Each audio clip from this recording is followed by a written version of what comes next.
Hello，大家好，歡迎又翻到嚟我哋嘅 JJDC Channel。不經不覺去到第5集啦。OK，咁我哋喺前面嘅章節啊或者集數當中咧，我哋提到咧點樣去優化排名啦、理解個流量詞啦。好多學員咧就回覆翻我哋咧，就話遇到一個比較令人沮喪嘅問題，就係話明明發布咗啲筆記，但係點解揾唔到咧？嗱，我哋成日都話咧，唔被人收錄咧，如果你發現到咧發布咗半日啦，平台都收錄唔到咧，可能咧你呢個咧已經係限流啊，甚至乎係發唔出啦。我哋咁多年嘅經驗咧，其實綜合咗有5個原因嘅。嗱，如果你發現你自己嘅筆記有異常咧，你可以咧記住睇翻我哋今日呢條片咧5個咩原因，你自己做翻一個自我診斷。我亦都希望咧你可以聽到最後第5個嘅原因，咁你自己深刻去了解下咧，咁有助你第二時去營運，不論係小紅書啦，或者抖音啦，或者其他嘅 social media 嘅平台嘅。第一個致命傷就係違規嘅推廣同埋有一啲硬性嘅廣告啦。嗱，好多創作者喺做小紅書嘅時候呢，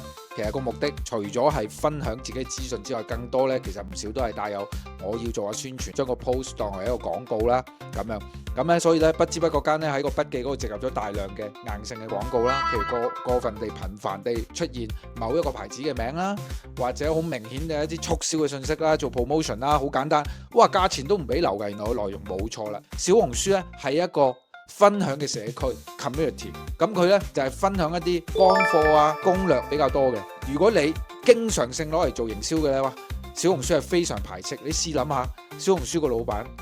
咁辛苦去建立一個社區出嚟，哇，到頭嚟佢一起身發覺所有嘅筆記都喺入邊都係充斥住一啲廣告。試問下，你作為小紅書嘅用戶，你仲想唔想用呢個平台啊？你一定唔想用噶啦。咁你一走咗離開咗呢個平台，你諗下小紅書嘅估值仲值唔值200-300億美金呢？應該係一文不值添啦。所以呢，點解小紅書要大力去阻止呢樣嘢，亦都大力去排斥呢一樣嘢？所以你會見到好多叫做硬性嘅廣告係出唔到呢，就叫軟廣啊。咁呢啲呢，好多老闆唔明嘅，因為我哋做marketing 公司啊，做 PR 公司好多時候呢，都遇過好多呢好硬嘅硬漢子嘅老闆，佢哋都係夾硬嚟啊，好多賣廣告啊，咁往往咧呢一種咧係不得要領嘅。第二個致命傷咧，因為我哋叫做敏感詞，大家可能忽略咗有啲細節咧，其實咧小紅書係有好多敏感詞，係佢已經係有一個名單嗰度噶啦，你要小心啲。咁呢度有個機制幫到你嘅，我哋可以推薦一啲敏感詞嘅檢測俾你哋啦。譬如呢一個叫零克查詞，咁呢度呢，就係當你筆記出之前呢，你可以將你嘅內容擺上去，叫佢檢測一下，佢幫你做個 body check 咁樣。但係呢，每一個平台呢，呢啲嘅敏感詞嘅尺度都唔一樣。仲有一個我想推介俾大家叫興豆，咁呢一個呢係一個小程序嚟嘅。咁如果你喺興豆嗰度亦都可以進行呢個敏感詞嘅檢測啦，但係呢，佢哋兩個呢可能出到嚟個結果都唔一樣嘅喎。呢度我俾個錦囊大家，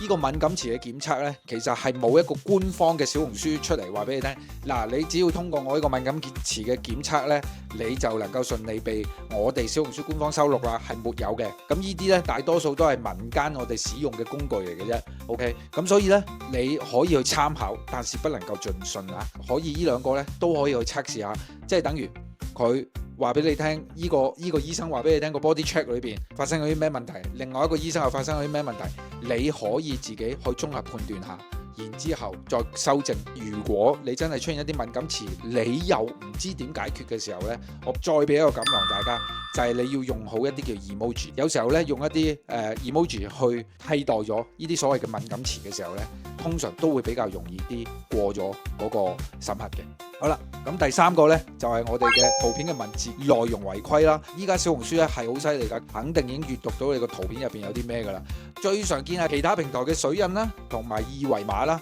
基本上二維碼咧，依家咧其實都發放唔到添啊。咁啊，所以咧大家要小心咧圖片同文字內容嘅違規啦。第4個咧致命傷咧，嗱，過咗年之後咧咩係最紅？龍蝦就係最紅啦。好多人咧，尤其是依家咧學識咗用龍蝦咧，瘋狂咁發送大量嘅文章啦。我話俾你聽，所有咧呢啲系統咧其實已經係嚴打噶啦。咁好容易咧你就會進入一啲異常嘅狀態。一旦帳號咧被標記為異常嘅話咧，其實基本上咧你等於俾人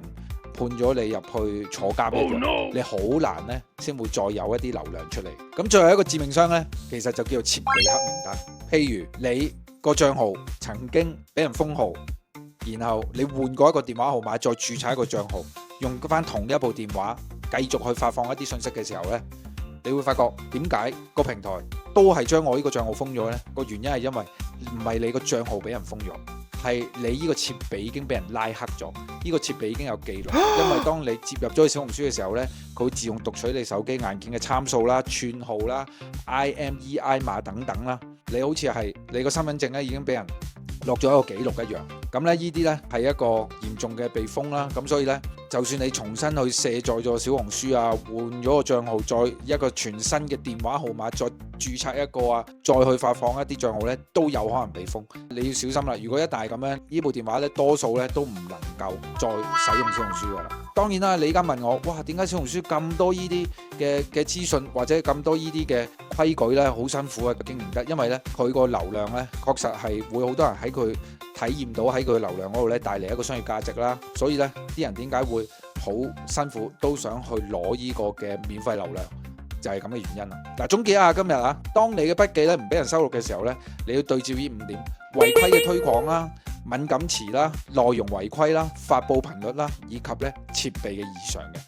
建議大家發布之前咧，都好似醫生診斷一下咧，嗱，用好我哋頭先俾你嘅工具，睇下自己有冇二維碼，有冇留咗其他平台水印咁樣。你搞清楚唔收錄嘅原因咧，就唔好覺得小紅書針對我自己啊咁樣。咁如果你覺得我哋呢條片有用咧，歡迎你點 like 點關注，分享俾你嘅朋友睇。我哋下條片再見。